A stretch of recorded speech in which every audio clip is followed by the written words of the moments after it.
Price Lord. இன்றைய வேத வார்த்தை நீதிமொழிகள் 28:20. உண்மையுள்ள மனுஷன் பரிபூர்ண ஆசீர்வாதங்களை பெறுவான். ஹல்லேலூயா. ஒரு மனுஷன் உண்மையா இருக்க அவனுக்கு என்னென்ன ஆசீர்வாதங்கள் தேவையோ அதை கடவுளால் கொடுக்க முடியும் அப்படிங்கிறது இந்த வசனம் சொல்லுகிறது. அநியாயமாக சம்பாதிக்க நினைத்தோம் அப்படின்னா அந்த சம்பாத்தியம் நமக்கு பயன் கொடுக்காது. ஆனால் நம்ம உண்மையாக நமக்கு கிடைக்கிற சம்பாத்தியத்தில் கடவுளுக்கும் மனுஷருக்கும் முன்பதாக ஒரு உண்மைத்தன்மையோடு நம்ம இருப்போமே, ஆனால் நமக்கு இன்னும் அதிகமான நன்மைகளை கற்றுக் கொடுப்பார்.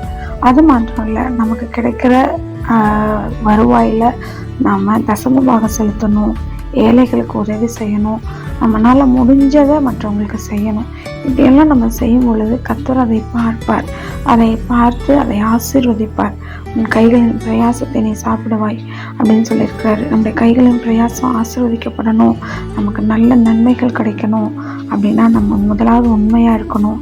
அதற்கு பிறகு ஆண்டவருக்கு கொடுக்க வேண்டிய தசம பாகத்தையும் மனிதர்களுக்கு செய்ய வேண்டிய உதவிகளையும் செய்ய வேண்டும். ஆமென். God bless you.